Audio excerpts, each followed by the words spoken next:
You're running full speed, but the markets are faster.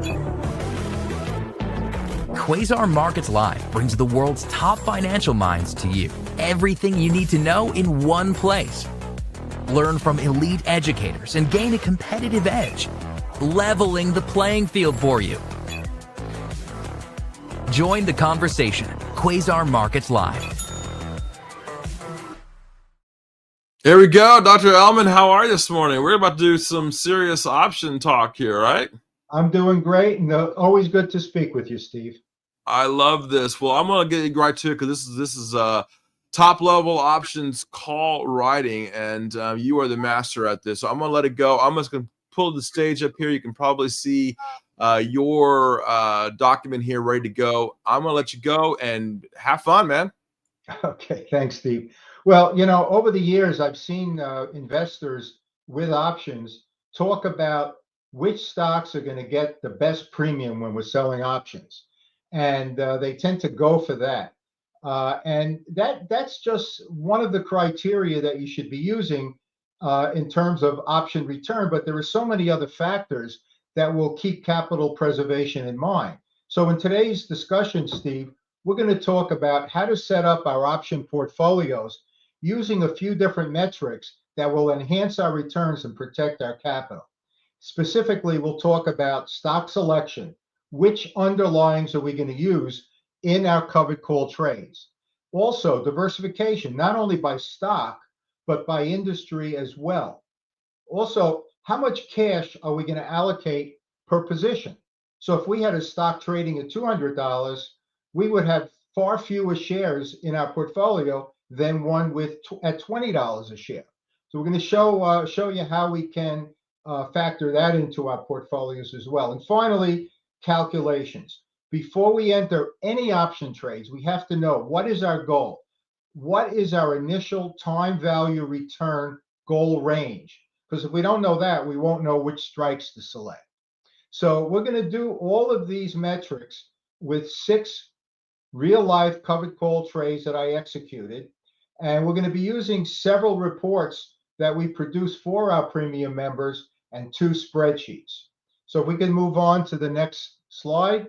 Here's an overview and the particular situation that I'm using to get these points across. So first thing, how much cash do we have available for this particular portfolio?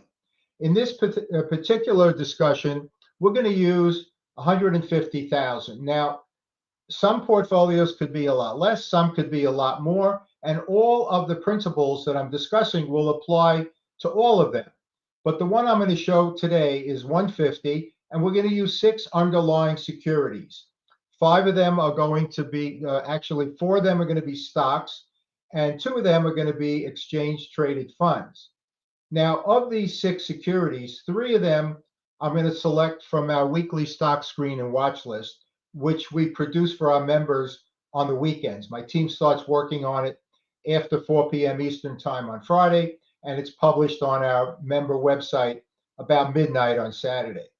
We're also going to look at 2 ETFs from our midweek exchange traded fund report, and then 1 security from our blue chip or Dow 30 report of the best performing Dow 30 stocks. So 3, 2, 1, total of 6 underlying securities. Now, in addition to that, I'm going to be using 2 spreadsheets developed by the blue collar investor, one for our portfolio setup, which will take into consideration diversification and cash allocation. And then as far as our initial returns, we're going to turn to our trade management calculator, or TMC, which, Steve, we've discussed many times over the last few years with you. So if we can move on to the next slide. I'm showing now our stock screen and watch list, which is actually a 9-page report, but you're seeing just a little piece of that. And I've highlighted for your viewers the 3 securities that I've selected for this discussion, Dicom Futu Holdings, as well as Tapestry. So those are highlighted in the brown rows. Now, when we screen for these stocks in the blue bar at the top, we use fundamental analysis, sales and earnings growth, technical analysis, and common sense principles like minimum trading volume, liquidity of the options. So all of those metrics you see on that blue bar on the top. So any of the securities we select have gone through a super duper rigorous screening process. So they are elite performers from multiple perspectives. So that's the first report and the first three securities. Now, if we can move on to the next slide, you're going to see our exchange traded fund report, ETF report, which is published midweek.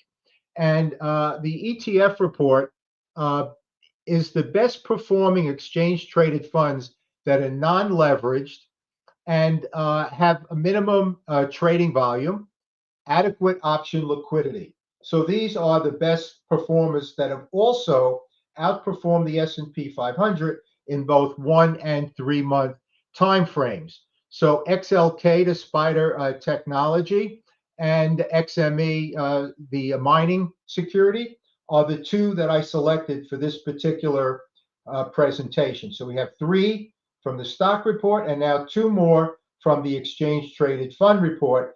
And finally, we're going to turn to our blue chip report in the next slide, which are the best performing Dow 30 stocks. Now, you could see from this screenshot that we do both a 1 month and a 3 month price performance and compare it to that of the S&P 500. Those metrics are in the columns right in the middle of the screenshot. So all of these Dow 30 stocks have outperformed the S&P in the last 1 month and in the last 3 month time frames. I couldn't resist selecting NVIDIA, one of my favorite stocks.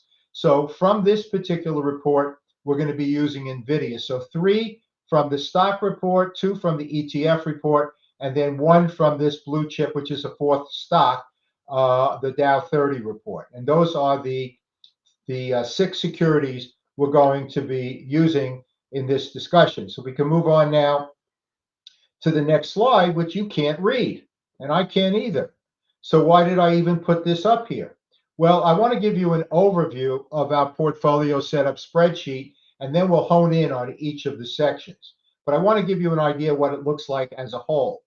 So in section number 1, we enter the date and the expiration date and how much money we have and how many securities we're going to use. In this case, 150,000, 6 securities.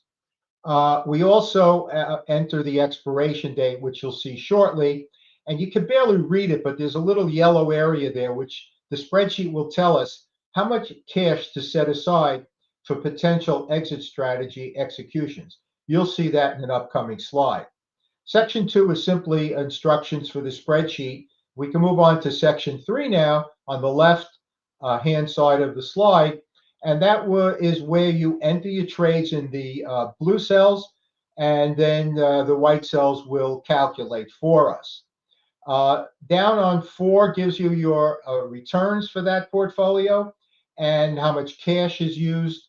And if that doesn't work out and you have to change any of the metrics, we move on to area 5, which we will need to do in this case, and then get our final calculations in number 6. So we can move on to the next slide. We're going to go right to area 1, where we enter the trading month, August 2025, with an expiration just a couple days ago, August 15th. At the time that I made these slides, it was 33 days to contract expiration. In the blue cells, we entered 150,000 cash available, 6 underlying securities. You recall, Steve, 3 of them came from our stock report, 2 from our ETF report, and 1 from our Dow 30 or blue chip report. The spreadsheet then tells us we should set aside 2 to 4% of the available cash in the case that we need to execute any exit strategies, which means to buy back the options and take some kind of action. So 2 to 4% of the 150 is 3 to 6,000. That's an approximation. Could be a little less. It could be a little bit more. And that is section 1. We can move on to the next slide now. We're going to look and see the initial calculation. So we entered the 6 securities that we mentioned earlier. You see them on the left, all the way to the left in the first column. And the spreadsheet will tell us 150,000 with 6 securities, we're going to allocate approximately 25,000 per trade. We then enter into the third column from the left, the price per share. And then the spreadsheet will calculate for us the number of shares we could purchase for 25,000 and then round it either up or down if it's above or below 50. So you could see that it rounded down, for example, for NVIDIA at the bottom, it rounded down to 200 shares. Now, it will then tell us how many contracts. 100 shares, of course, is one contract, 200 shares, two, and so on. And then it will calculate how much the cost of those shares will be.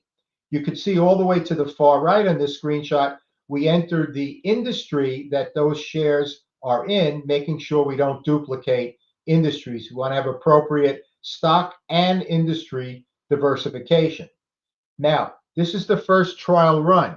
It tells us, based on these metrics, that we're going to be spending 165,231. Well, ladies and gentlemen, all we have is 150. We're short 15,231, and we don't have any cash set aside for exit strategies. So what we have to do is we have to reduce the number of contracts sold for down to where we can compensate for that 15,231 and a little bit more. What I decided to do here on Tapestry, where I have circled 3 contracts, we're going to change that to 2, and XME, we're going to change that 3 to 2. Also, let's move on to the next slide. Here we go. So we changed those 3s to 2s. Lo and behold, what do we have? We have spent out of the 150, 148,074, leaving us a balance for exit strategies of 1926. Well, that's short of the 3,000 to 6,000 that we talked about, but you're going to see in a moment that when we sell our options, we're going to get a lot more premium to have in the bank in case we have to execute some exit strategy. So that will allow us to then set up our portfolios. Let's move on now to the next slide. Now, we're going to be using something that I've shown Steve and your members over the last couple of years, our trade management calculator, or TMC. This particular spreadsheet that Barry Bergman and I developed has over 2,400 formulas inherent in the spreadsheet. Now, in section 1, we're going to enter the trades that we just discussed. In section 2, we'll get our initial trade calculations. And in section 3, we'll get our total portfolio calculations. We're not going to see today section 4, which is exit strategy manipulation. We have over 20 different exit strategies inherent in this spreadsheet for both calls and puts. Section 5 will give us our post-adjusted trade results, and section 6 will give us our post-adjusted total portfolio results. And you can make notations in the trade journal, section 7. So what you're going to be seeing today is sections 1, 2, and 3. Let's move on. Here are our trade entries with the 6 securities that you see in the far left. The industry diversification, you could see in the second column from the left. And then we entered our trades. We entered the price of this stock. We entered the strike price. I used all out-of-the-money covered call strikes higher than current market value. And then the option premium taken from the option chain at that time. And you recall in the far right, we had 122, 122 in terms of the numbers of contracts that we're going to sell. We already calculated that. And we can move on now to see our initial calculations in the next slide. And the trade management calculator tells us the following. All the way to the far left in the red oval, we see that if taken through contract expiration, that there are 33 days till contract expiration. If you take a look at the yellow cells in the middle of the spreadsheet, it gives you your break-even price points per trade. And then the meat and potatoes, Steve. In the brown cells, we have our return on our option for the 33 days, running from 3.48% to the bottom, the NVIDIA 3.01, and then it annualizes out based on 33 days, and you could see the range anywhere from 18% all the way up to 52%. Of course, the lower ones are represented by the exchange-traded funds, which are baskets of stocks, and because some are going up and some are going down, most ETFs have lower initial returns than individual stocks. Not always, but as a general rule, yes. Now, in addition to those returns that you could see ranging from 1.64% for 33 days up to 4.74%, it annualizes out in the next column to a low of 18% to a high of 52%. And then all the way to the far right shows you your additional upside potential if the price of these securities go from current market value up to or beyond the out of the money strike price. So for example, let's take a look at NVIDIA on the bottom line. It gives an initial return of 3.01% for the option, but if NVIDIA moves up to that out of the money strike, we can generate another 3.22% on share appreciation. So it just goes to show you the power of using out of the money covered calls on elite performing securities. Let's move on. Now, the total portfolio returns is calculated by the trade management calculator as well. It tells us in the far left that there are a total of 10 contracts sold for these 6 securities. And the initial option return is $4,665. That's money in our bank. And as soon as we click on the trade, boom, that cash is in our account. We also have the opportunity for additional income if price moves from current market value up to or beyond the out of the money call strikes of another 52.80, meaning we could generate best case scenario, not saying you're going to get it, but best case scenario, 99.45 for that 33 days of trading. Now, the total capital invested, because we're not using all of it, some of it was reserved for exit strategies, is 147,720, and a flat return if the price of the shares don't budge is 3.16%. But if they do go up to the out of money strike, all of them, best case scenario, we have a 33-day return of 6.73%. Now, let me just say this. If the price of the stocks start going down, that starts eating away at that 3.16%. So I feel that I have to present the good and the bad, but we're starting out plus 3.16%. And because of that, that's the reason when we sell covered calls, if we do it properly, we should beat the market on a consistent basis, something I've been doing now for 30 years. Let's move on. So let me give you a summary checklist now. Select only elite performing securities. We talked about evaluating these securities from fundamental, technical, and common sense perspectives. We have to factor in diversification. You know, if one particular stock or one particular industry turns against us, well, we have the other 5 to pick us up. So we don't want to be, for example, in 6 computer hardware stocks. So that's important. In addition to that, we want to adequately diversify the amount of cash that we're allocating to this portfolio. In this situation, it was 156 positions. So our starting point was 25 per position. Now, it's never going to be exact, but we could certainly stay in the ballpark in all of our positions. We should have a cash reserve because if we're going to execute an exit strategy, whether it's to reduce or mitigate losses or to enhance gains, we have to buy back the option. Where's that money coming from? So we have to have a cash reserve. In this case, we started with 1,900, plus we had another 4,000 plus in option premium for our cash reserve. Now, once these trades are executed, and this is beyond the scope of this particular discussion, Steve, we could perhaps get into position management or exit strategies at future discussions. But once we've entered our trades, then we must go into position management mode to manage our trades. If we master how to do this, it really won't take that long, but it's something we just can't ignore because many times we have to mitigate a losing trade, and just as many times or more, we have to enhance winning trades. So yeah, that's something that's important to know. So I think we have one more slide, and let's just summarize now.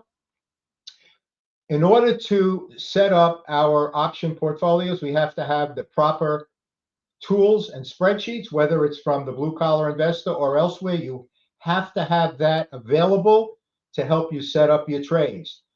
In this particular discussion, we use our stock screen and watch list, our exchange traded fund report, our blue chip or Dow 30 report, the portfolio setup spreadsheet, and our trade management calculator. Again, knowing how to set up your trade is just the first part. Managing your trades is the second part.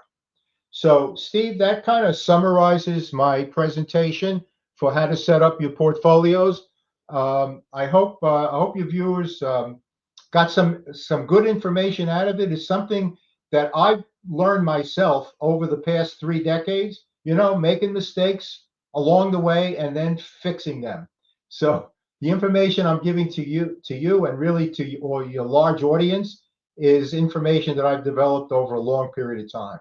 Yeah, I mean, he even gave up a whole life of being a dentist to do this over 35 years, I believe. That's amazing. For those of you who don't know, if you want to look, go to the website, thebluecollarinvestor.com.